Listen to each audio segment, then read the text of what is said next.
Cette vidéo, c'est la faute de Thibaut, de chez Otto. Oui Thibaut, c'est de ta faute.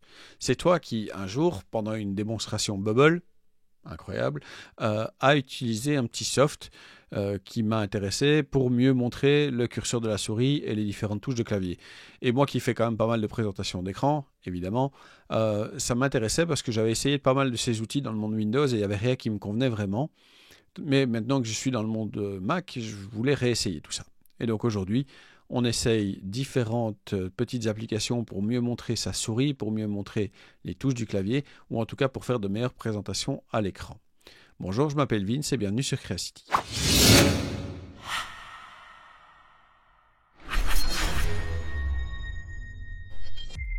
Avant qu'on ne démarre, 21% des gens seulement qui regardent ces vidéos sont abonnés à ma chaîne. Et donc, ça me ferait vraiment plaisir si vous pouviez appuyer sur le petit bouton, vous abonner et faire sonner la cloche. Merci d'avance. Alors, on passe à mon écran et je vous montre un petit peu les différents softwares que j'ai explorés et puis surtout celui qu'on va vraiment tester aujourd'hui, que j'ai payé pour pas que vous deviez le payer vous-même et pour que vous puissiez voir si vraiment ça peut vous convenir. Une autre petite chose que je veux vous dire avant qu'on commence vraiment, c'est que, vous voyez qu'ici, en bas à droite, il y a ma tête là. Et je sais bien que les gens aiment bien voir le présentateur quand il y a une vidéo de démo. Mais d'un autre côté, s'il y a quelque chose à montrer ici derrière, ben, ça devient directement gênant.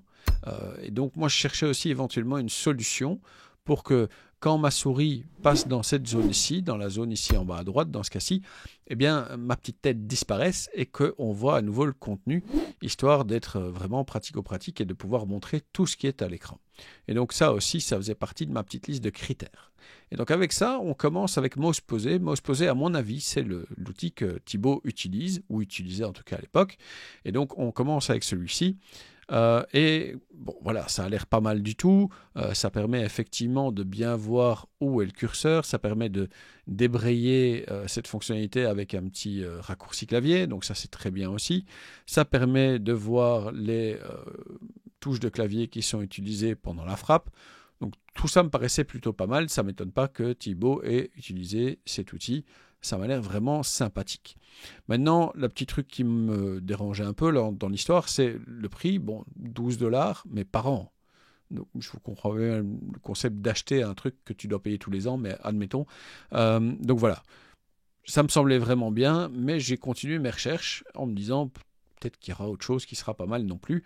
Et donc j'ai essayé Presentify, j'ai regardé un petit peu ce que ça donnait. 5$, vraiment un bon rating. Franchement, les screenshots, ils donnent envie, ça c'est clair. Donc voilà, Presentify, je l'avais dans ma liste et je me suis dit, celui-là, il serait vraiment pas mal à essayer. Si jamais vous voulez que je l'essaye en vrai, laissez-moi un commentaire et on verra ce qu'on peut faire. C'est pas pour les 5$ que ça coûte, je veux bien le tester pour vous. Mais j'ai continué à chercher et je suis tombé sur un outil gratuit, Keycaster qui avait l'air sympa aussi pour montrer les touches de clavier qu'on utilise pendant la frappe. Et donc voilà, si vous cherchez vraiment un outil purement gratuit et en plus qui a l'air open source assez bien, voilà, essayez et voyez que ça a l'air assez bien tenu puisque pour un dernier commit le 31 octobre 2021, ça va encore, je trouve. On avait Visualize aussi. Visualize, bon, 5$, mais surtout un rating qui n'avait pas l'air fabuleux. Pourtant, en regardant un petit peu les fonctionnalités, ça me semblait sympathique, mais peut-être un petit peu redondant avec ce que Mouse Posé proposait. Et puis à un moment, je suis arrivé sur, voilà, XEO, je ne sais pas très bien comment dire ce nom-là, mais c'est un éditeur de logiciels, un créateur de petites applications, et c'est en tombant sur Keystroke Pro que je l'ai découvert. Et Keystroke Pro, franchement, au niveau visuel, ça me donnait vraiment envie. Je trouvais que c'était vraiment propre. Je trouvais que c'était vraiment sympathique. Et puis, le rating était plutôt bon aussi. Donc voilà, je me suis dit, celui-là, il me tente. Il y a quand même pas mal de possibilités différentes. Au niveau, encore une fois, des screenshots, il y avait quand même pas mal de choses qui semblaient sympa. Voilà, ça se tente peut-être cette histoire. Mais bon, quand même, 14$. Le rating est bon, mais 14$, c'est pas rien quand même. Mais ce gars, il a aussi développé, parce que c'est un seul gars qui développe le tout là, il a aussi développé Cursor Pro, ok, bon, 8$. Là aussi, quelques options qui ont l'air bien sympathiques, quelques trucs plutôt pas mal. Là aussi, des raccourcis clavier, tout ce qu'on veut, donc je me suis dit, ouh, ça commence à être plutôt pas mal, avec une version 2 qui est sortie il n'y a pas si longtemps que ça. Pas mal, pas mal. Et puis je me suis rendu sur le site de ce gars et j'ai découvert en plus Mirror Magnet qui a réglé le dernier problème que j'avais qui était comment je cache ma petite tête quand il y a quelque chose ici en bas à montrer. Et ce Mirror Magnet, justement, c'est exactement ce que ça fait. C'est exactement ce que ça fait parce qu'en réalité, ça vous permet de montrer votre webcam ou votre appareil photo ici dans le coin. Donc ça vous présente, vous, à un certain endroit de l'écran. C'est un petit peu ce qui est proposé dans Loom, par exemple, ce que moi je fais avec OBS maintenant. Hein. Donc là, ici, quand on voit ma tête, c'est OBS qui a une source différente qui me permet d'afficher la webcam. Et donc ici, même principe, sauf qu'on peut assez bien spécifier où on veut voir l'image et surtout, on a des options supplémentaires concernant l'opacité en termes de hover. Et donc, quand j'ai été sur ceci, sur l'App Store, en regardant un petit peu les screenshots, ok, on peut les mettre où on veut, la qualité, le zoom, tout ce que tu as envie, ok, cool, très bien. Mais surtout, moi, ce qui m'a intéressé, c'est cette histoire-ci, le Over Opacity et le Over Blur. Pourquoi? Parce que, bon alors, je ne sais pas si c'est franchement utile, mais qu'est-ce que ça permet de faire? Ça permet de mettre un flou sur la webcam au moment où on arrive dans cette zone-là. Alors le flou, je vois pas très bien l'intérêt. Si on voit quand même pas toujours, si on voit toujours pas ce qu'il y a derrière, bon. Mais par contre, il y a Over Opacity. Et là, je me suis dit, ah, c'est pas mal. Ça veut dire que quand ma souris arrive, la webcam disparaît. Ça permettrait de montrer ce qu'il y a derrière. Donc cette application-là me paraissait plutôt pas mal. Et comme le gars avait fait les autres applications qui me semblaient pas mal aussi, Cursor et Keystroke, oh, je me suis dit, allez, bon, peut-être que je pourrais me laisser tenter, surtout que il a un petit pack à 24 €. Alors 24 €, évidemment, c'est pas rien, mais moi qui fais beaucoup de présentations à l'écran, si c'est 24 €, ça me permet d'avoir des présentations d'une qualité un peu encore supérieure, c'est un bon investissement. Et donc je me suis dit, bah, faut que j'essaye, il faut que j'y aille, et on va faire ça ensemble, je vais l'acheter, on va voir si ça fonctionne bien, si ça fait exactement ce qu'on veut. Alors, j'achète l'application. Ok, il me télécharge tous les trucs, super. Alors, Tein, c'est un autre truc, là, j'ai pas bien compris à quoi ça servait, cette histoire exactement. Ah oui, ok, c'est pour empêcher votre Mac de se mettre en veille. Bon, ok, pourquoi pas. Pourquoi pas, mais moi, c'est pas vraiment celle qui m'intéresse. Celle qui m'intéresse le plus, c'est Cursor, Keystroke et Mirror. Donc, on va voir ça dans l'ordre. Alors, première chose, Cursor Pro. Alors, qu'est-ce que ça joue cette histoire? Ben, regardez un petit peu mon curseur. Vous voyez que ce qui se passe quand je fais bouton droit ou bouton gauche. Donc ça, c'est sympa. Au niveau des options qu'on a par rapport à cette histoire, ben, on a justement le fait de pouvoir jouer sur l'apparence. Donc un cercle, un rectangle arrondi ou une rhombe. Ok, admettons. On peut jouer au niveau de la taille. Alors, moi, j'aime bien rester relativement petit, mais voilà, on peut chercher un petit peu des trucs différents, on peut jouer au niveau de l'apparence, au niveau éventuellement même du glow, des clics, ok, les accent color, donc si vous voulez changer un petit peu les différentes manières dont c'est présenté.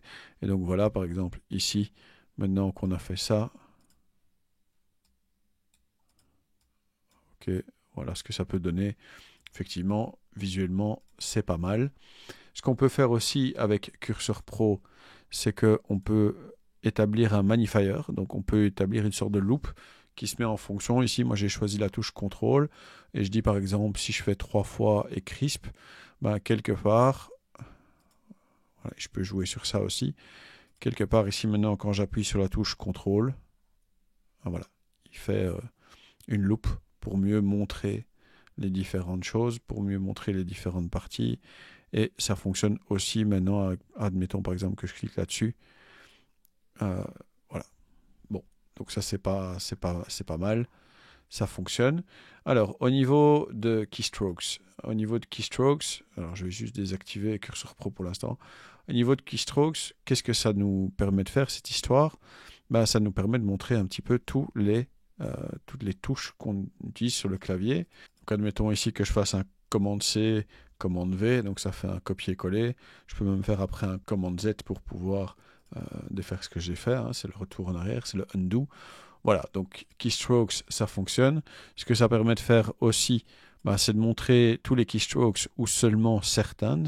Par exemple, celles où on utilise une autre touche de clavier comme contrôle, commande, option, donc des modifiers, ou voilà, des modifiers et des special keys only. Donc ça, il faut voir un petit peu quel est le genre de contenu que vous voulez proposer. Par exemple, si vous avez des mots de passe à taper, c'est peut-être pas idéal d'avoir en même temps tous les keystrokes qui soient affichés, toutes les touches qui soient affichées à l'écran.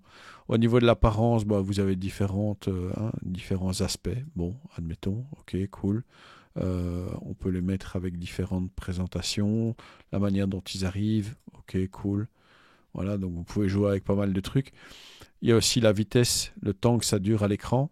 Donc combien de temps est-ce que ma combinaison va rester à l'écran ou pas. Il y a la couleur des touches. Alors là, encore une fois, on peut jouer. Il faut y aller un peu comme on a envie. Mais voilà, tout est possible ou à peu près. Même chose pour le modifier color, même chose pour l'escape, même chose pour le border color. Encore une fois, ça fonctionne et ça affiche les keystrokes de manière assez esthétique. Dernière chose que je dois vous montrer, c'est Mirror Magnet. Mirror Magnet, c'est la fonction qui permet de se voir. C'est un petit peu ce qu'on a dans Loom, c'est un petit peu ce qu'on peut faire avec OBS. Alors les différentes options qu'on a par rapport à ça, et la raison pour laquelle je voulais l'utiliser, c'était surtout le fait que au moment où la souris passe devant la webcam, ma petite tête disparaît. Ok, donc ça fonctionne. D'où est-ce que ça sort cette histoire? Ça sort d'ici, over opacity. Donc admettons par exemple que je mette 50.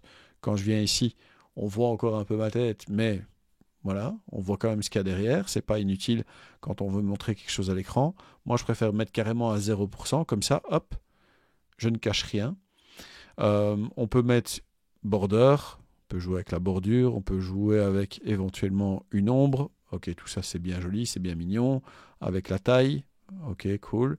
Avec la forme, bon, ok. Moi j'ai peut-être ça à montrer, peut-être ça peut peut-être intéresser certains qui font un peu plus de contenu de ce genre-là. On peut choisir la caméra qui va filmer. Alors effectivement ici, moi c'est ma Facecam, c'est la Logitech que j'utilise, l'Elgato que j'utilise. Mais bon, il y en a d'autres qui sont possibles éventuellement. Par contre, le truc qui m'embête vraiment beaucoup, c'est l'endroit où je peux poser ce rectangle. Alors, il y a une particularité, c'est que moi j'utilise un écran hyper large. Et donc, quand il me demande, par exemple, quand il me propose de mettre la caméra là, elle sort de l'écran, elle sort de ce que vous pouvez voir là actuellement, puisque en réalité, ça se retrouve tout à droite. Moi, je ne prends pas tout mon écran quand je vous montre tout ça, parce que ça doit rester dans un rapport 16/9 pour que ce soit visible par un maximum de personnes. Et quand je me mets ici, en fait, il considère que je suis au centre de mon écran, mais vous voyez bien où je suis vraiment. Alors, la solution, peut-être, c'est de prendre mon écran et de commencer à jouer, de dire voilà où je le voudrais, etc. Mais bon, c'est quand même un peu dommage de devoir passer par là. Le mettre ici, bottom left, ouais, c'est cool, mais ça cache vraiment beaucoup de choses. Donc c'est vraiment bottom right que je le voudrais. Mais bottom right, ça veut dire qu'il faut que je change un petit peu toute ma manière de filmer. Il faut que je mette tout à droite au lieu d'avoir tout à gauche. Alors ça change pas des tonnes, c'est pas la question. Mais c'est juste un peu bête de ne pas pouvoir placer cette histoire un peu où on veut. Le spacing, on peut jouer un petit peu avec ça. Et vous voyez que maintenant, je me rapproche du bord bas parce que je me rapproche de plus en plus du bas de l'écran, mais c'est pas vraiment, encore une fois, ce que je voudrais.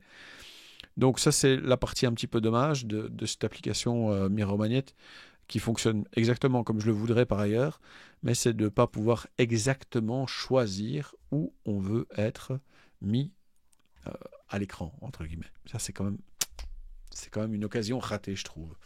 Donc avec ça, je pense que vous avez une assez bonne approche de ce que Cursor Pro, Keystroke Pro et Mirror Magnet proposent. Est-ce que ça vaut vraiment 24 $? C'est un peu à vous de décider. Moi, je dois admettre que cette histoire de Mirror Magnet que je ne peux pas placer exactement où je veux, ça m'ennuie un petit peu. Alors après, j'ai des solutions, c'est pas ça, mais ouais, je trouve ça juste un peu dommage, quoi. Mais sinon, pour les deux autres applications, Keystroke et Cursor, ça fait ce que je veux. Après, encore une fois, est-ce que ça vaut 24 $? Ça, c'est vraiment vous qui devez décider en fonction de votre usage. En tout cas, je vous remercie d'avoir regardé cette vidéo. Encore une fois, je m'appelle Vince. Merci de vous abonner, de commenter, d'aimer, de partager et de faire ding dang dang avec la cloche. Soyez sympa dans les commentaires parce que les trolls, c'est uniquement chouette quand ça danse sèche, tout ça fait des câlins. J'espère vous voir bientôt. Merci et au revoir.